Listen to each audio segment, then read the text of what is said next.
Hello friends, welcome to Jay Srikanth Kitchen. இன்னைக்கு நம்ம இந்த வீடியோல ஆந்திரா ஸ்டைல்ல chicken curry எப்படி பண்றதுன்னு பார்க்கறோம். chicken குழம்பு இது. அது வந்து நீங்க ரோட்டில அதுக்கப்புறமா பரோட்டா ரைஸ்ல கூட நீங்க வெச்சு சாப்பிடலாம். இது நல்லா டேஸ்டியாவும் கொஞ்சம் ஸ்பைசியாவும் இருக்கும். வாங்க அது எப்படி பண்றதுன்னு சொல்லி நம்ம இந்த வீடியோல பார்க்கலாம். ஃபர்ஸ்ட் வந்து நான் 1 கிலோ chicken எடுத்துர்க்கேன். அந்த chickenல 1/2 டீஸ்பூன் மஞ்சள் தூள் அதுக்கு அப்புறமா தேவையான அளவு உப்பு salt எடுத்துர்க்கேன். அதுக்கு அப்புறமா 1 கப் தயிர்.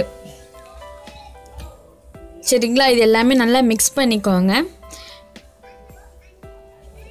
நல்லா சிக்கனுக்கு எல்லாமே ஒட்டுற மாதிரி நல்லா mix பண்ணிக்கோங்க இது. சோ இந்த மாதிரி ஆனதுக்கு அப்புறமா இது அப்படியே நம்ம விட்டுலாம் ஒரு 1/2 hour க்கு இல்ல 1 hour க்கு வந்து இது அப்படியே விட்டுட்டோம்னா நல்லா ஊறிடும். அப்ப நல்லா சமைக்கிறதுக்கு நல்லா இருக்கும் இது. இப்போ நான் 1 கப் pan எடுத்துர்க்கேன். panல பட்டை ஏலக்காய் லவங்கம் சேர்த்திருக்கேன். அதுக்கு அப்புறமா ஒரு 10 போல காஞ்ச மிளகாய் நீட்டு காஞ்ச மிளகாய் அதுக்கு அப்புறமா தேங்காய் தனியா இதெல்லாம் சேர்த்து ஒரு தடவை கிளறி விட்டுக்கோங்க. எல்லாமே ட்ரையா தான் பண்றோம். எண்ணெய் எதுவுமே சேர்க்கல. அதுக்கு அப்புறமா கொஞ்சோண்டு மிளகு ஒரு டீஸ்பூன் போதும். இது நல்லா mix பண்ணதுக்கு அப்புறமா இது அப்படியே ஆறுனதுக்கு அப்புறம் நம்ம கிரைண்ட் பண்ணிக்கணும் பேஸ்ட் மாதிரி. சரிங்களா, இப்போ அதே panல ஒரு 2 டீஸ்பூன் எண்ணெய் சேர்த்திருக்கேன். எண்ணெய் சூடானதுக்கு அப்புறமா 1 கப் சின்ன வெங்காயம்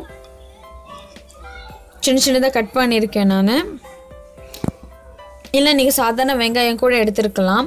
நான் சின்னதா கட் பண்ணியிருக்கேன் நல்லா சீக்கிரமா வேகறதுக்கு. அதுக்கு அப்புறமா பச்சை மிளகாய் ஒரு 3 போல பச்சை மிளகாய் எடுத்துர்க்கேன். அதுக்கு அப்புறம் கொஞ்சோண்டு சீரகம் 1 டீஸ்பூன் போதும். சீரகம் அதுவே போதுமான அளவு. அது நல்லா பாருங்க ஒரு அளவுக்கு கண்ணாடி மாதிரி ஆயிடுச்சு. அதுக்கு அப்புறமா கருவேப்பிலை சேர்த்தியாச்சு. பாருங்க இந்த மாதிரி ப்ரௌனிஷா வந்துருச்சு, நல்லா வெந்திருக்கு. அதுக்கு அப்புறமா ஒரு 2 டீஸ்பூன் இஞ்சி பூண்டு பேஸ்ட் சேர்த்திருக்கேன். இது நல்லா mix பண்ணிட்டு பச்சை வாசனைலாம் போனதுக்கு அப்புறம் மத்ததெல்லாம் நம்ம சேர்த்திடலாம். இது நல்லா கிளறி விட்டுக்கோங்க. பச்சை வாசனை எல்லாம் போயிடுச்சு பாருங்க. அதுக்கு அப்புறம் இப்போ chicken நான் சேர்த்திருக்கேன். நம்ம 1/2 மணி நேரம் ஊற வச்சிருக்கோம் இல்லையா அந்த chicken. அப்பதான் நல்லா ஜூசியா இருக்கும் சாப்பிடுறதுக்கு. கொஞ்சம் ஸ்பைசியா பண்றோம் இல்லையா அதுக்காக தான். பாருங்க நல்லா mix பண்ணி மூடி வச்சாச்சு. ஒரு 10 நிமிஷம் கழிச்சு நம்ம ஓபன் பண்ணி பார்க்கலாம். சிக்கன்ல இருக்க தண்ணியை நல்லா ஊறி பாருங்க வெந்திருக்கு. நல்லா ஒரு 80% நல்லா வெந்திருக்கு பாருங்க. சோ இந்த மாதிரி வெந்ததுக்கு அப்புறமா இப்போ நான் டொமேட்டோ பியூரி சேர்க்க போறேன். டொமேட்டோ பியூரி சேர்த்ததுக்கு அப்புறமா 1 கப் போதும். இது நல்லா mix பண்ணிக்கோங்க.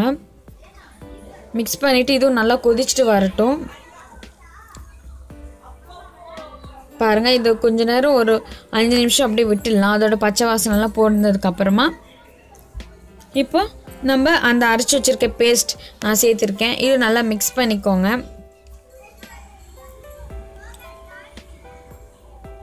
இப்போ அதோட கன்சிஸ்டன்சி எல்லாம் கிரேவி எல்லாம் போய் சேரட்டும். இது நம்ம அப்படியே பாருங்க. அப்ப காரம் ஏன்னா நம்ம 10 தான் போட்டுருக்கோம் காஞ்ச மிளகாய். நல்லா ஸ்பைசியா பண்றோம். நல்லா ஆந்திரா ஸ்டைல்ல 1 டீஸ்பூன் வந்து நான் ரெட் சில்லி பவுடர் சேர்த்திருக்கேன். அப்புறமா தேவையான அளவு உப்பு. ஏன்னா ஆல்ரெடி சிக்கன்ல வந்துட்டு நம்ம சேர்த்திருக்கோம். தயிர் சேர்த்ததுனால உப்பு நமக்கு பத்தாது. அதுக்காக நான் சேர்த்திருக்கேன். இது நம்ம அப்படியே ஒரு மூடி வச்சிட்டு ஒரு 5 நிமிஷம் கழிச்சு நம்ம ஓபன் பண்ணி பார்த்துடலாம். பாருங்க நல்லா கொதிச்சிட்டு வெந்திருச்சு. சிக்கன் ரெடி ஆயிடுச்சு. பாருங்க சிக்கன் எல்லாம் எப்படி இது நீங்க வீட்ல ட்ரை பண்ணி பாருங்க फ्रेंड्स. மறக்காம ஜெய் ஸ்ரீகாந்த் கிச்சனுக்கு subscribe பண்ணுங்க. Thank you.